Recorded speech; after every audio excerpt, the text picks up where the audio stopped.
Good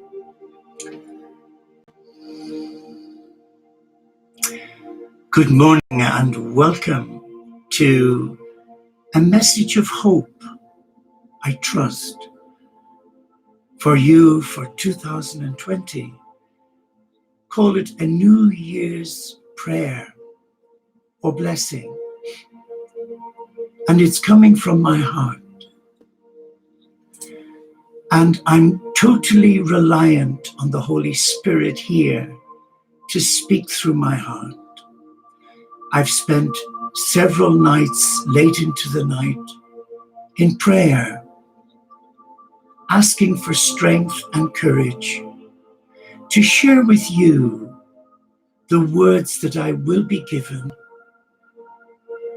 to hopefully raise the bar for your new year. I wrestled with titles and themes.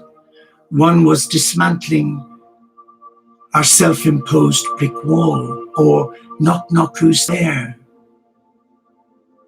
But the one that came to me early this morning in prayer was coming home to our first love. Who is this first love?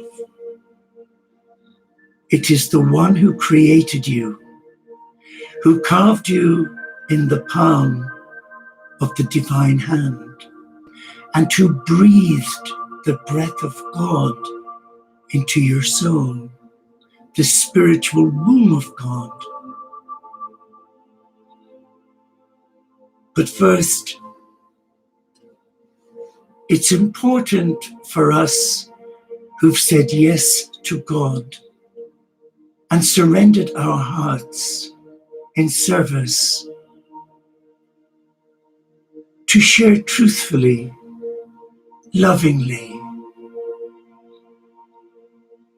about some of the pitfalls that we encounter as light bringers of peace.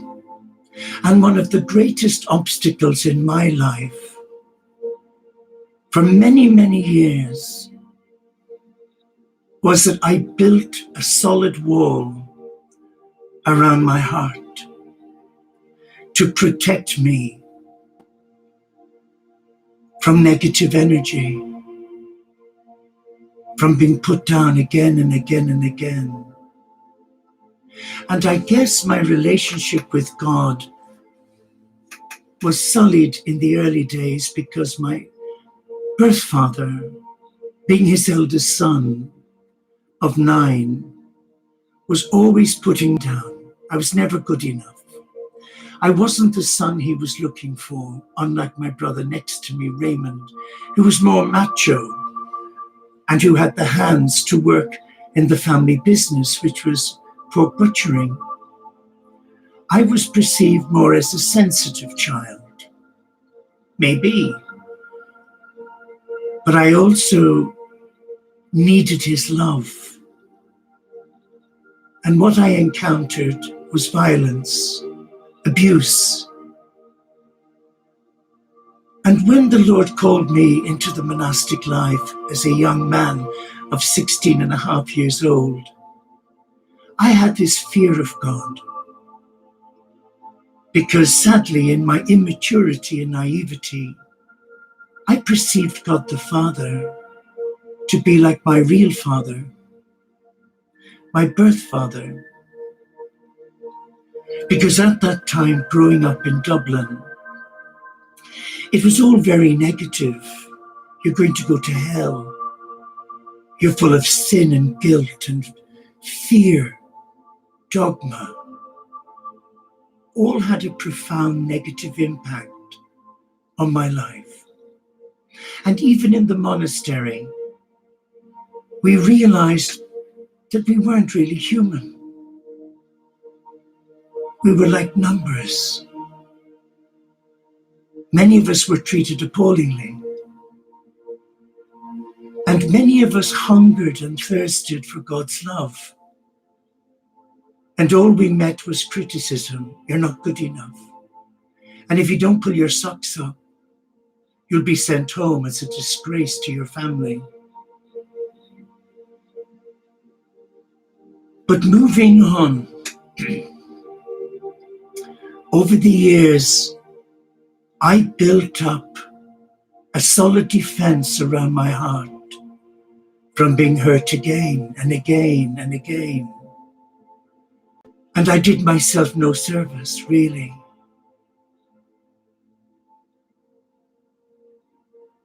But 26 years ago, I had a dear, dear friend, a brother monk, and they had to separate us in different houses because we always caused ructions with laughter in chapel. But then my dear friend, Brother Eddie, was given a diagnosis of cancer, age 42. And it really had a profound negative impact upon me. And yes, I was a senior nurse in palliative care, caring for the dying. But the typical nurse, the rescuer, couldn't really care for himself. So after 3 months of crying, feeling sorry for myself at the loss of losing my best pal, I was forced to get medical help. And that medical help, I was assured, had no side effects. The wonderful happy pill Prozac. And guess what? Within 2 years, I developed bipolar. And that was a journey of being in a living hell for 4 years. But the Lord had a plan. He had a plan. And his plan for me was to place me in a safe place where I would have to face my inner wounded child. And despite all the medical reports from psychiatrists, therapists, and various voluntary agencies who supported people who were affected by Prozac, and that it was discovered that I had a psychotic episode. But because of my manic behavior and my suicidal ideation and crazy things I got up to, I was imprisoned for 6 months. And that was a living nightmare. I remember the day well, on the 8th of June, 1978, when I was taken away in a police van, crying my heart out. My God, why have you forsaken me? This is so unjust. You know I'm innocent. But when I look back, I realize that my breakdown was God's breakthrough for me. He was setting me free from all the people who needed me, from all the people who drained me of my energy. And later that year, on Global Prisoners Week, I was asked to give my testimony, and I felt such a fool. I was scared, I was frightened, and I was really uncomfortable, standing in front of hundreds of prisoners, telling them of how I came to be a prisoner in a Category D prison and on a suicide watch 15 minutes every hour for 2 weeks. And I shared from my heart that God has a funny sense of humor, where he leads his children whom he loves to a safe place where he can touch them, where he can empower them, take responsibility for their life. And he certainly did that for me. I know when I've shared with others about having served a 6-month custodial sentence, they back off, they don't want to know me. And though it was hurtful at the time, I thank God. I thank God that I was given a second chance to rediscover the true meaning of coming home to my beloved from my heart. I spent 40 odd years living in fear of God. I spent many of those years full of guilt, good old-fashioned Catholic guilt, that I was unworthy of God's love. Even the day when I was ordained and took my vows on the 8th of December 68, I gave God my life and my heart, but I was immature. I didn't really comprehend the meaning and the purpose of it all. And I often think back on the words of Saint Benedict, who said to his novices at Monte Cassino, "A spoonful of honey attracts more flies than a barrel of vinegar, and it takes a minute to say the vow, but a lifetime to live by them." I was a rescuer. Nurses are rescuers. We run away from facing who we are. We want people to like us, to need us, as I did. But prison brought all of that to an abrupt end, in that no one could contact me except by letter. And I had the privilege of meeting some amazing people, priests, accountants, bank managers, professional people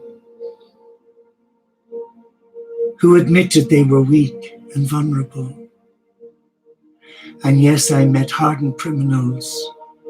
And there was a time where I was singled out for a beating, to be suspended from midair and to be taught a lesson. Thank God I was protected, because I was a Reiki master before, and I performed the Reiki symbols around my cell, and all the fire alarms went off on that August bank holiday on the Friday, and they rang and rang till the following Tuesday morning, that drove the prisoners demented, and it safeguarded me from a beating. But coming home to who you are is an important message for the new year. I've supported monastics in training in our community for a number of years, but throughout my professional life, as a qualified nurse in psychiatry, in general nursing, in occupational therapy and health, and for the last 12 years of my nursing career, caring for the dying that I miss dearly, was to empower individuals find who they are and celebrate who they are. But so many today, even some in our community, are so vulnerable. Some still feel unworthy, and they're battling through it.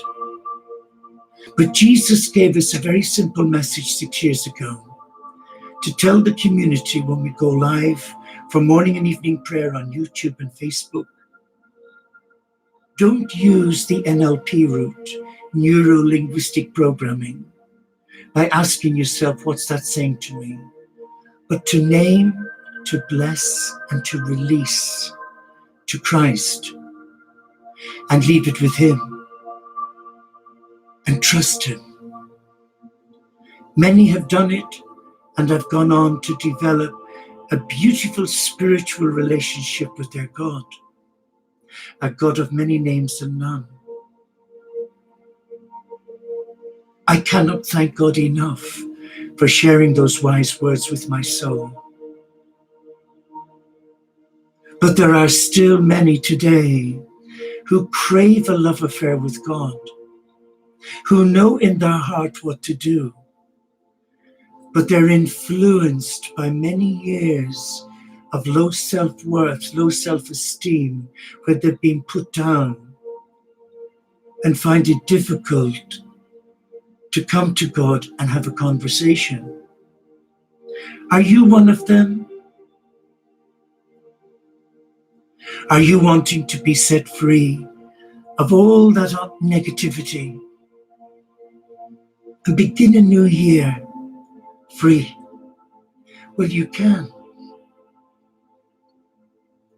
I looked and searched in my quiet times for a theme, and instantly I was given the prodigal son, not the prodigal son, the rich young man whom Jesus loved, who'd given to charity. He was a philanthropist. But when Jesus said, "Go sell what you have left and give to the poor," the young man walked away, sad, dispirited. And Jesus was sad for him because he loved him. And just like today, you could turn that parable around, and instead of the rich young man, you could say the light bringer of peace, who allows negative mindsets of fear and worry and stress, anxiety, despair, depression, suicidal ideation, feelings of deep self-loathing, to corrode and destroy God's inner peace. It's as if they're addicted to that false self. We all come under attack from the Antichrist. I'm no exception. I come under attack regularly, but Jesus gave me the tools to kick his ass and to wrap him in the precious blood of Christ and tell him to go to the light. And I'm left. But so many beautiful souls, even in the monastic life today, they're afraid of you coming near them. I found that in the monastery as a young monk. Monks holding on to years of unforgiveness and bitterness. Uncharitable. That's why so many of us left the nursing order. There wasn't a welcome for us after a long day's shift as a student nurse in the hospitals. But what it went against me was, I was told by my novice master that anyone who puts their hand to the plough and turns back and leaves the monastic life is condemned to hell. That had a disturbing impact on my life and triggered off mental illness, where I needed therapy for 12 years. But I know many today that I support in counseling and in the community where they want to be free. They ask me to pray for their healing, and I do. But then I ask the Lord, why is there a block? Why are they not being healed by you? And I almost hear his voice say, because they have not surrendered their heart. They allow fear, guilt, prejudice, unforgiveness to rape their soul. And that's what blocks healing. So if you are ready not to make a New Year's resolution, because I don't believe in them, because I always broke them, but if you're wanting to embark on a new way of life, in service to love, to this amazing God who has many names and none, you have to face your crap, your baggage, your negative energy. Your negative mindset needs to be reprogrammed. And the Essenes of Mount Sinai that existed for over 8,000 years left us a blueprint. They were the founding fathers of psychotherapy as we know today. They left us 7 powerful affirmations said twice a day, first thing, last thing at night, for 30 days. And it reprograms the soul's DNA from a negative to a positive. And it works. I can help you by sending it to you, free of charge, my gift. So coming home to who you are in a new year is my message of hope for you. It took me over 45 years to come home, but it didn't come easy because I was stubborn, full of fear, full of shame and guilt, full of sadness and possibly unforgiveness at my father. And where against all the medical reports that said I had an induced manic episode, the Lord's plan came to fruition. He led me to a place where I would have to face my fear. And I thank him. That was over 22 years ago. So my breakdown was Christ's breakthrough for me, where I began to learn to walk again, allowing him lead me by the hand to a new way of living, a simple way of living. And my morning offering is very simple. Lord, in my vulnerability, will you show me how I may be of service to you today? I live with bipolar and other disabilities from many years of heavy lifting as a nurse.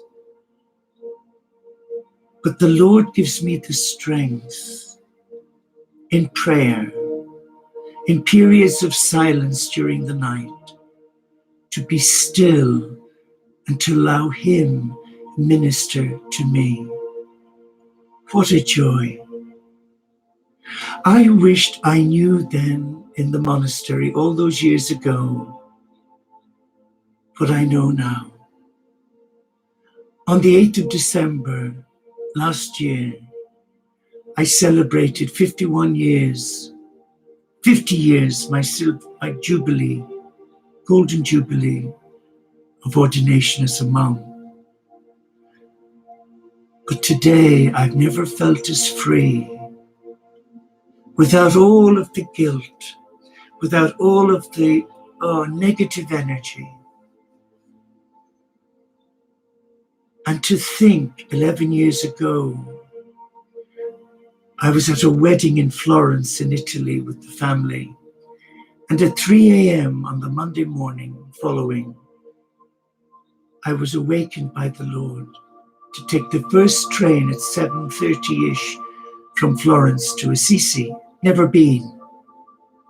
I knew about St. Francis, but that was as far as it went. And we were led there. And all I can remember is kneeling in front of the sarcophagus of his tomb and weeping many tears for several hours. And I sensed in my heart Jesus and Francis say, will you look after our community? I was startled. What community? We have established a new community of Franciscans that are unique. Really? We want to send to you brothers and sisters, children of God, of all faiths, and from different lifestyles, color, ethnicity, gender orientation, disability. Will you care for them? And I said, yes, Lord. So in truth, I became a spiritual midwife for their community, the Teo community of Interfaith Franciscans. But I've paid the price, as Jesus did. My own church have rejected me as a Catholic Christian. Yes, the diocese offered us land and a building for our monastery to do God's work, which I thought brilliant. Prayers had been answered, but there was a condition, only for Catholics. And I thought, I can't renege on the promise to Christ and Francis. So I guess I stuck to my guns. And we do come under attack from children of God who say they love God, but their hearts are closed because they sit in judgment on those of us who also love God. And I can only speak my truth from love. That what I do today as the co-founder with Jesus and Francis is that as a midwife, a spiritual midwife, is to just support those whom he sends, they send. I'm prohibited from asking their religion because that's between them and their God. But I am encouraged to allow them share their belief and the richness of their belief, be it Jew, Hindu, Sikh, Muslim, Baha'i, whatever. And we are an online community, and we've been growing strong in different countries where many of us are wounded Christians. Oh yes, wounded by our church. But we've come together to hold the vision of Jesus and Francis for unity and peace within all faiths. And that is our coming home to who we are, a beloved of God. And we need to hear those words, and we need to say those words. I am a child of God. I am coming home to fall in love with my first love. I pray that the Spirit of God will give you the strength today, before embarking on a new year, to face whatever fear may be instructing your heart, dictating to your soul, holding you in a sense of entrapment, where you deny yourself the healing touch of Christ, or Buddha, or Vishnu, or Ganesh, or Krishna. I pray that you won't leave it as long as I did. I knew I had to get help, but it took my dear friend's death and dying 40 odd years later to go and get help. But I didn't realize that the medical help would introduce me to a different way of living with a mental health illness that stigmatizes you. But I celebrated, because that was my breakthrough from living in fear to living in joy. And I wouldn't swap for all the treasures of the world what I have today. I live a very simple life as an enclosed contemplative monk, and I'm happy. When I shut the gate, I shut out all the dramas of the world. I don't forget them. I pray for them. But I don't allow other people's drama to eat away at my inner peace, which I did do for too many years. But if you truly want to come home to who you are as a beloved of God, but there's blockages in your life, don't hold back. Name them, bless them, and release them to your God, and then give thanks. And then start your new year having a new epiphany moment where you can say in your soul, I have come home to love. I have come home to love.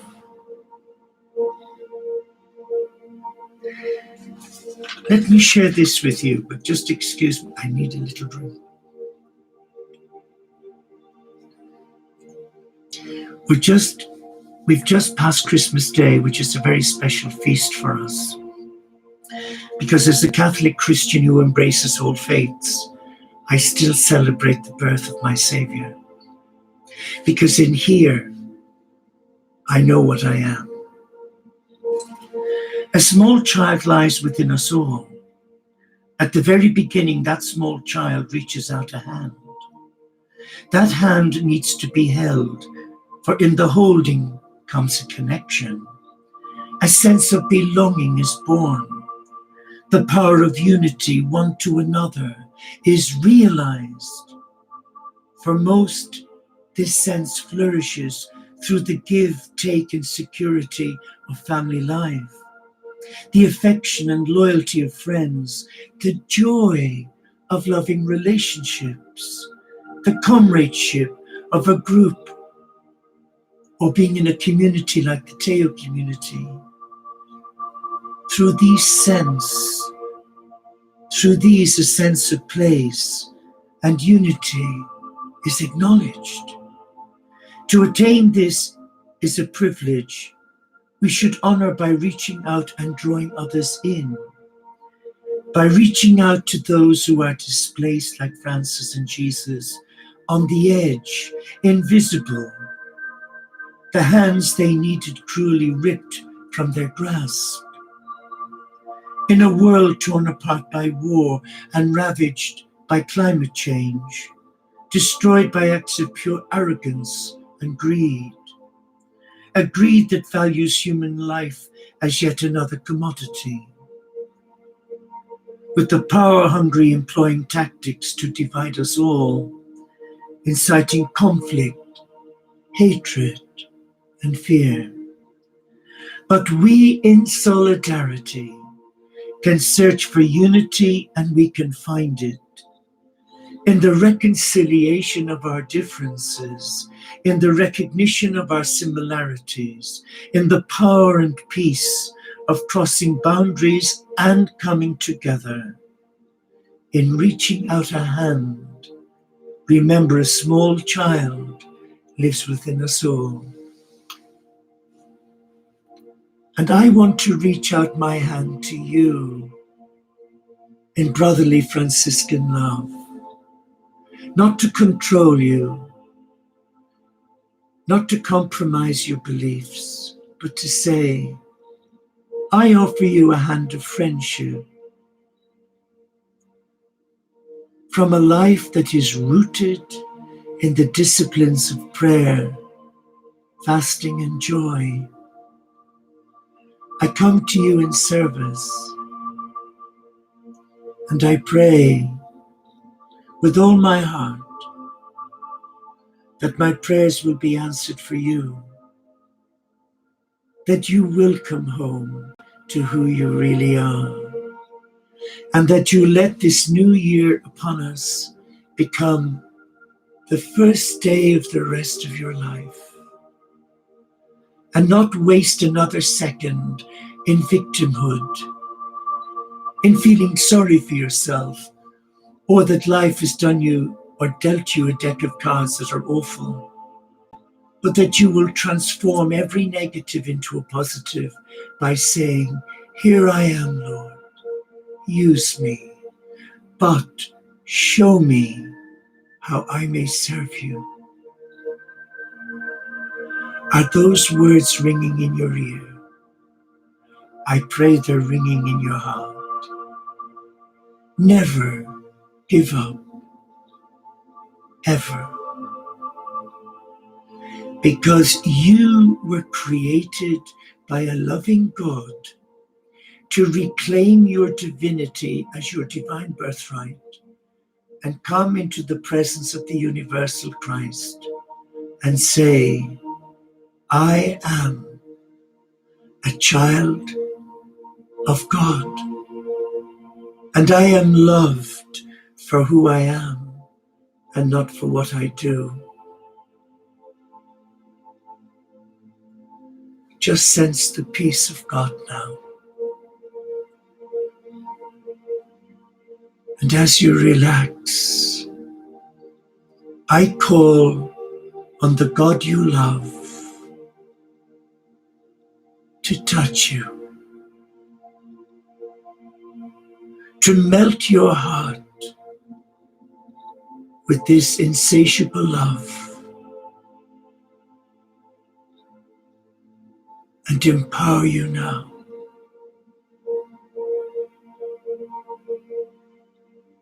Heal your inner child by saying,